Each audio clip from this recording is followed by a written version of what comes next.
Teman-teman pernah nggak kepikiran gimana kejadiannya kalau GPU gaming terbaru tuh dipasangin di PC gaming, tapi yang speknya tuh kayak jadul gitu? Nah, penasaran kan? Kayak apa gimana jadinya gitu? Nah, kalau teman-teman udah mikir kayak gitu, pas banget nih. Karena Pical kali ini kedatangan GPU gaming dari AMD di seri Radeon RX 7000 series yang bakalan Pical pasangin di PC gaming jadulnya Pical. Makin menarik kan? Kita akan lihat gimana, apakah ada bottleneck atau enggak. Seperti apa detailnya? Let's check it out!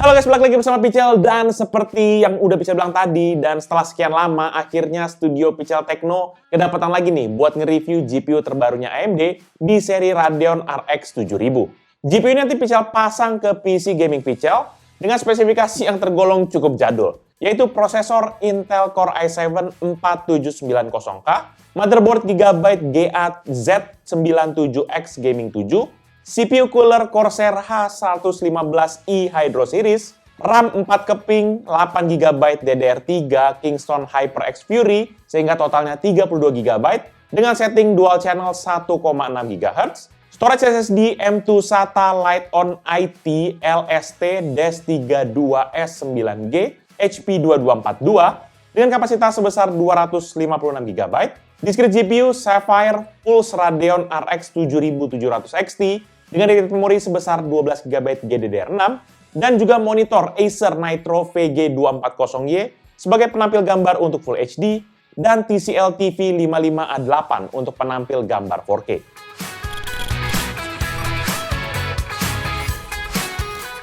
Nah, hal pertama yang mau kita bahas dari GPU ini jelas adalah sisi desainnya dulu. Di mana kartu grafis besutan dari Sapphire Tech ini menggunakan 2,5 slot ATX dengan dimensi 28 x 12,9 cm dengan ketebalan 5,3 cm dan bobot sekitar 1,3 kg.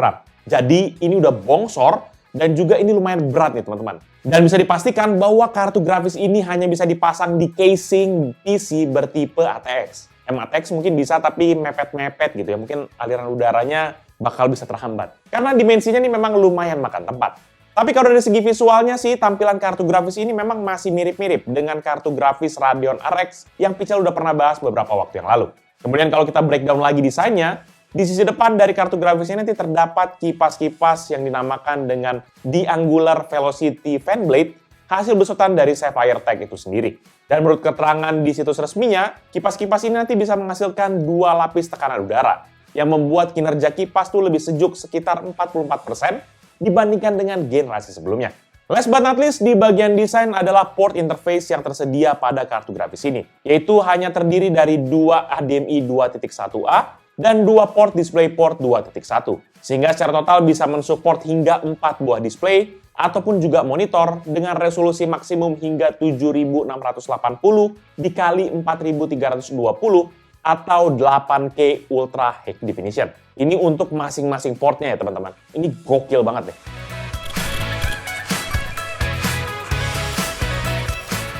Secara spesifik, AMD Radeon RX 7700 XT ini adalah kartu grafis besutan AMD di level middle end yang diluncurkan pada awal September 2023 dengan mengusung arsitektur grafis terbarunya AMD yaitu RDNA 3. Dan kalau teman-teman sudah nonton video Pical yang bahas Radeon RX 6750 XT atau juga bahkan yang 7900 XTX, maka semua fitur yang ada di kedua GPU tersebut ada semuanya di GPU RX 7700 XT ini. Dan memang penjelasannya juga sudah Pical bikin secara jelas di kedua video tersebut. Jadi daripada Pical ngulang lagi, mending teman-teman langsung lihat aja link yang ada di sebelah sini ya.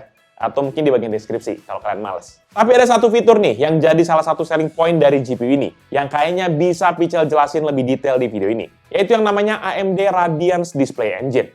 Jadi fitur ini nanti memberikan dukungan untuk monitor dengan DisplayPort 2.1 ataupun juga HDMI 2.1A yang bisa ngasih resolusi ultra tinggi dan juga refresh rate tinggi untuk gaming dan konten-konten kreatif. Kayak contohnya video-video di YouTube ataupun juga film yang memiliki resolusi yang tinggi. Fitur ini juga ngasih 12-bit HDR dan cakupan penuh ruang warna REC 2020 yang bikin akurasi warna jadi lebih mantap hingga 8K video playback. Udah gitu dengan adanya fitur AMD Radiance Display Engine, maka teman-teman jadi bisa nikmatin visual yang amazing banget. Ini hingga total 68 miliar warna dan juga hingga resolusi 4K 480Hz ataupun juga 8K 165Hz. Gokil nggak tuh? Siapa yang punya monitor begitu? Pasti nggak akan punya lah. Karena kalau punya pasti akan nggak beli GPU yang kayak gini, ya kan? Nah, fiturnya nanti cocok banget lah buat teman-teman yang mungkin suka gaming dengan refresh rate kencang ataupun ngedit foto dan video dengan resolusi dan juga kualitas yang tinggi. Apalagi kalau kalian mau nonton, emang ada ya video YouTube yang setinggi itu ya. Tapi kalaupun ada, emang bandwidth-nya cukup ya kan? Apalagi kalau tethering dari handphone. Sementara untuk asupan dayanya, kartu grafis ini nanti memiliki total board power sebesar 230 watt. Dan minimum power supply yang disarankan ini sebesar 700 watt. Jadi lagi-lagi bisa ingatkan, teman-teman harus bisa mastiin ya bahwa PSU yang teman-teman gunakan itu mampu memberikan daya yang cukup lah untuk kartu grafis ini dan juga komponen lainnya di PC teman-teman sekalian. Untuk kita sendiri sih tetap pakai PSU yang minimal 80 plus gold lah ya. Untuk power jangan neko-neko deh teman-teman.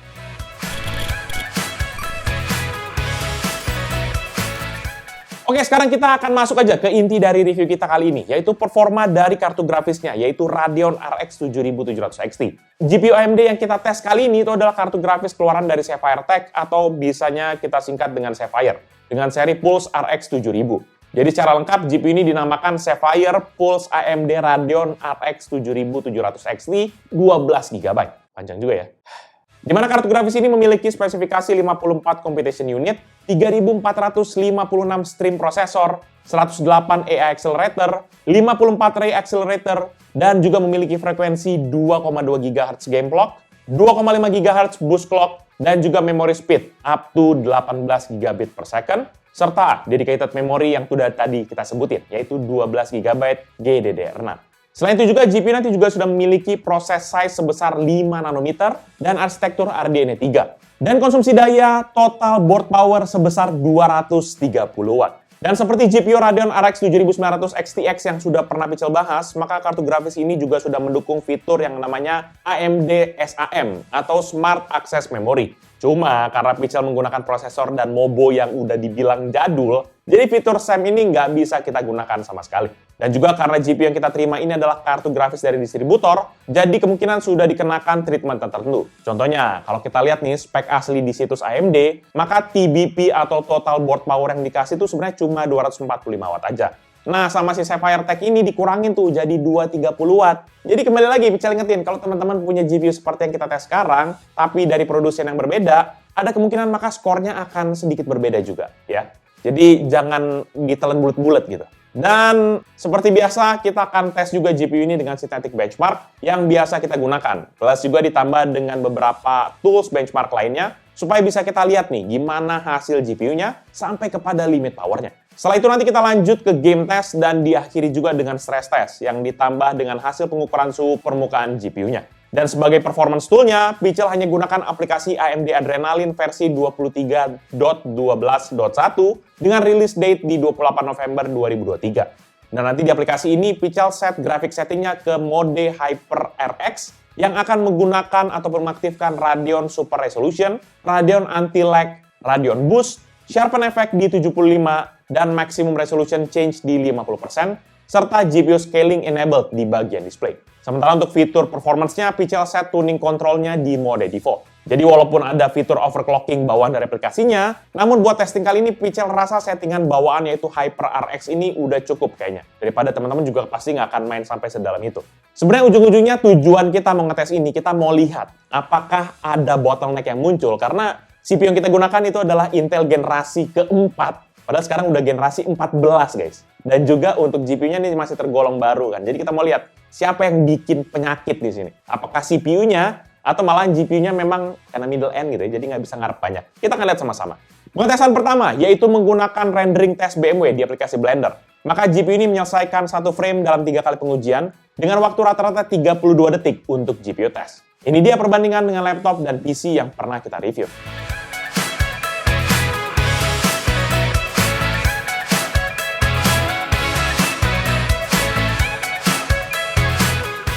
Untuk tes Blender benchmark versi 4.0.0, maka GPU ini mendapatkan skor 976.78 untuk Monster, 459,80 untuk Jump Shop, 334,40 untuk Classroom, dan dengan total benchmark skor sebesar 1879,98. Ini dia perbandingan dengan beberapa GPU lainnya.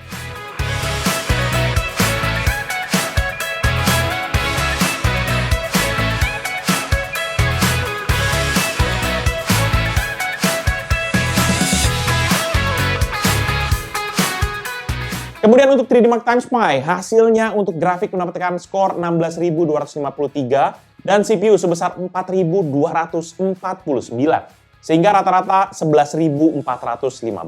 Ini dia perbandingan dengan laptop dan PC yang pernah kita review.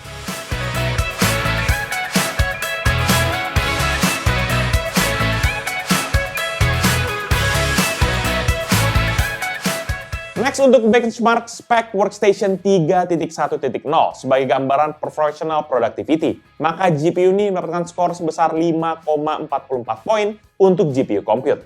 Sementara untuk spek ViewPerf 2020 dengan menggunakan resolusi layar 1920x1080 atau Full HD, maka composite score yang dihasilkan adalah 155,20 untuk 3ds Max, 26,85 untuk Katia, 70,29 untuk Creo, 111,07 untuk Energy, dan 485,54 untuk Maya. Kemudian yang terakhir untuk synthetic benchmark, kita tes menggunakan Geekbench 6.0.0, dan GPU ini mendapatkan skor 110.061 untuk OpenCL score, dan 138.000 untuk Vulkan score. Ini dia berbandingan dengan beberapa GPU lainnya.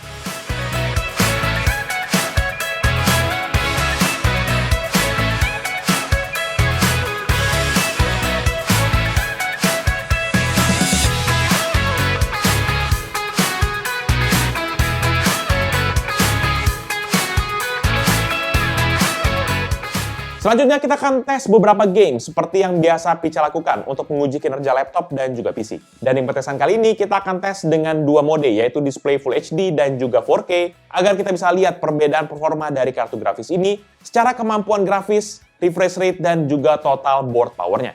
Jangan lupa juga Pichal masih tetap menggunakan aplikasi AMD Adrenalin beserta settingan yang sudah Pichal sebutin tadi, ditambah juga dengan setting rata kanan di setiap game, dan Pichal tetap colokin ke listrik. Ya kan, kalau enggak, ya mau kita tes gimana ya kan? Atau pakai UPS mungkin bisa jadi. Oke. Untuk yang pertama yaitu GTA 5. Full HD dan setting very high, average frame rate di 90,1, dengan maksimum 130,8 dan minimum 67,6 fps, serta TBP di 87,1 watt. Kemudian untuk resolusi 4K, average frame rate di 89,1 dan juga maksimum 123,3 dan minimum 63,0 fps, atau secara rata-rata turun 1,1%. Sementara untuk TBP 181,6 watt atau naik 108,5%. Kemudian yang kedua Counter-Strike 2, Full HD dan setting very high, average frame rate di 113,3, dengan maksimum 174,6 dan minimum 70,7 fps, dan TBP di 139,1 watt. Kemudian untuk resolusi 4K, average frame rate di 70,7, dengan maksimum 88,2 dan minimum 45,5 fps, atau turun 37,6% dengan TBP 205,3 watt atau naik 47,6%.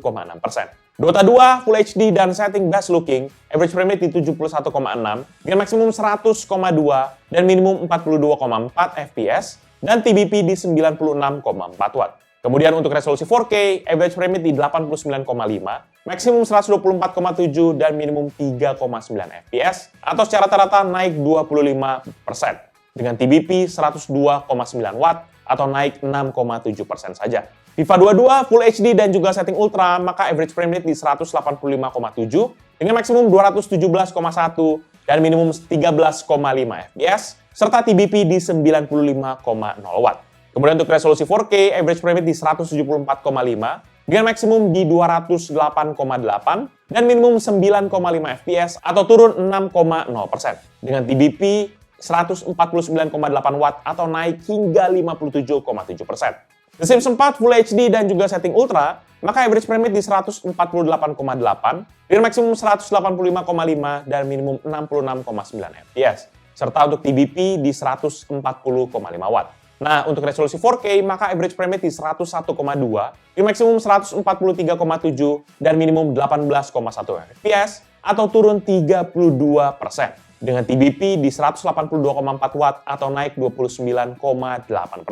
Next, untuk game Cyberpunk 2077, Full HD dan setting Ultra, maka average frame rate di 99,6 dengan maksimum 118,0 dan minimum 72,1 fps dan TBP di 160,7 watt. Kemudian untuk resolusi 4K, maka average frame rate di 48,2 dengan maksimum 63,0 dan minimum 40,3 fps atau turun 51,6% dengan TBP di 228,4 watt atau naik 42,1%. Need for Speed Unbound Full HD dan setting Ultra, average frame rate di 71,1 dengan maksimum 91,0 dan minimum 43,5 fps dan TBP di 152,7 watt. Kemudian untuk resolusi 4K, average frame rate di 53,4 dengan maksimum 66,6 dan minimum 1,9 fps atau turun 24,9% dengan TBP 223,8 watt atau naik 46,6%.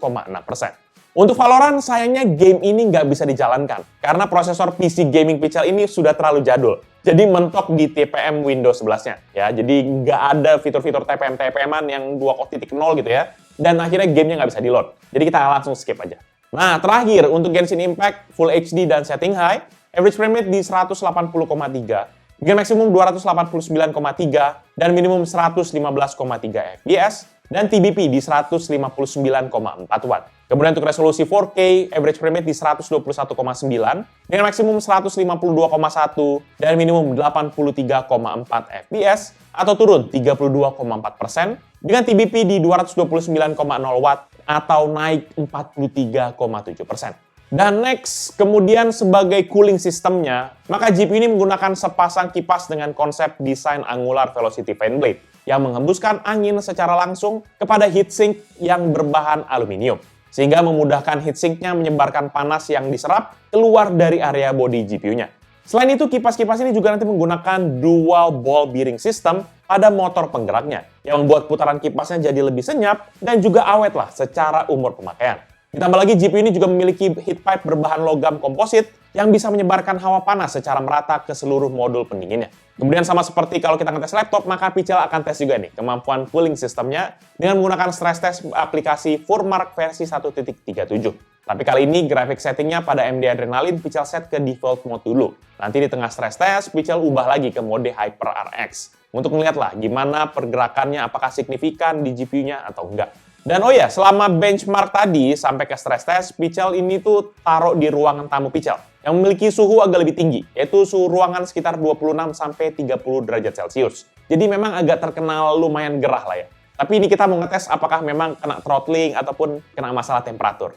Dan pertama, dalam keadaan idle, GPU utilization berada di level 7,9%, sementara TBP atau total board power-nya berada di 68 watt, dengan GPU clock di 1,3 GHz. Tapi suhu GPU-nya mengalami kenaikan hingga 64 derajat Celcius di 3 menit pertama. Dan setelah itu suhunya melandai hingga stabil di level 52 derajat Celcius. Setelah 10 menit, Pichel nyalakan aplikasi Furmark untuk memulai stress test. Dan TBP-nya langsung lonjak ke level 230 watt dengan GPU clock di 1,9 GHz dan suhu di 67 derajat Celcius. Pichel coba monitoring kembali selama 10 menit, tapi grafik yang dihasilkan cenderung stabil tanpa adanya throttling yang muncul gitu. Nah, setelah itu Pichel iseng dong ubah grafik settingnya pada aplikasi AMD Adrenalin menjadi HyperRX. Dan kembali Pichel monitor selama 10 menit. Tapi sayangnya setelah 10 menit berjalan, grafiknya juga nggak menunjukkan ada tanda-tanda pergerakan yang berarti. Jadi kayak datar-datar aja gitu.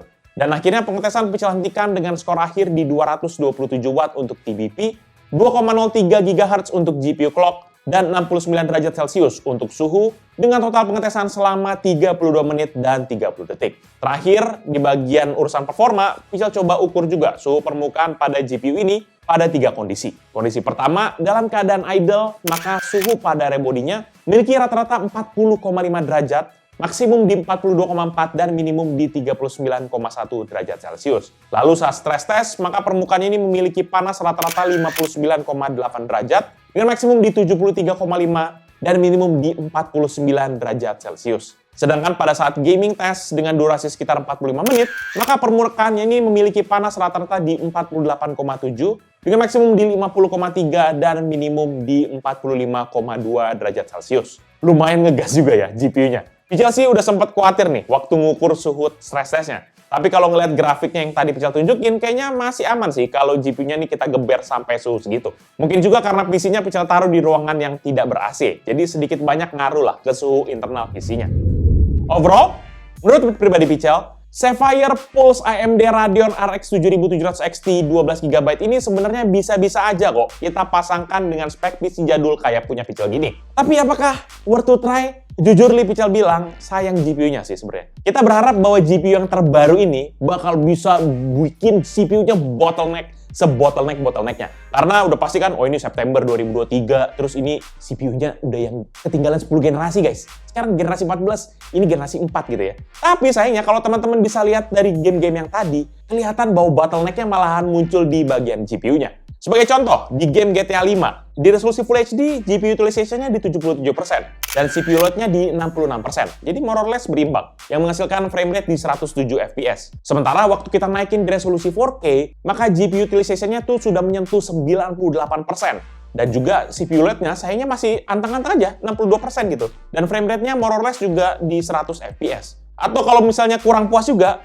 di game Genshin Impact yang tadi yang banyak gerakan-gerakannya, maka di resolusi Full HD, GPU utilization-nya di 56%. Sementara CPU load-nya di 52%. Frame rate yang dihasilkan juga lumayan tinggi di 202 FPS. Nah, waktu kita naikin 4K, kelihatan nih, bottleneck-nya muncul di GPU-nya. Dimana GPU utilization-nya di 98% dengan CPU load-nya di cuma 42%. Dia duduk manis aja, kayak berasa ngopi aja gitu guys. Dan frame rate-nya juga masih bisa di 128 FPS. Nah, dari dua contoh di atas bisa kalau kita lihat kalau GPU ini tuh udah kerja sendirian. Kalau udah ketemu beban grafis yang berat, ya. Kalau Pical ngelihat dari template-nya begini, maka nih GPU sebenarnya cocok ditandemin buat kita yang punya monitor Full HD atau kalau nggak ya 1440p lah. Kalau kita mau pakai 4K kayaknya udah dia yang jadi beban gitu. Percuma juga gitu. Dan begitu seperti yang teman-teman udah lihat tadi, ada beberapa game yang memang jadi nggak bisa dijalankan sebenarnya sih karena ya urusannya CPU-nya. Udah obsolete banget alias jadul banget lah gitu. Jadi sebenarnya kalau ditanya buat Pical pribadi, saran pribadi Pical, kalau kita memang saat ini udah punya spek yang cukup jadul dan kita mau upgrade,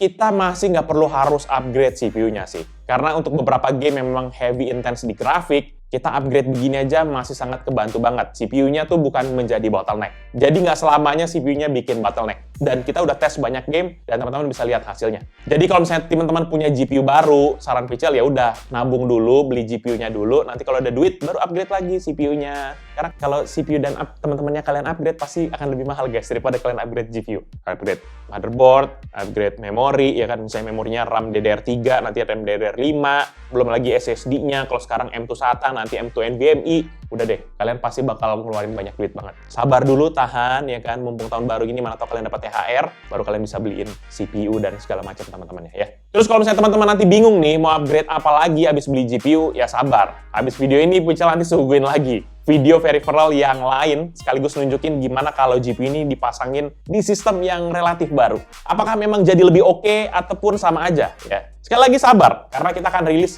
sebelum tahun baru. Tenang aja guys. Nah, kemudian kalau teman-teman nanya soal harga GPU-nya ini sendiri, maka GPU ini dibanderol di harga 7 jutaan di marketplace yang ada di Indonesia. Ini harga yang memang relatif terjangkau lah. Apalagi buat kita yang mungkin tim kubu merah, ya ini udah paling pas lah. 7 juta kita udah dapat yang bisa 100-an FPS begini.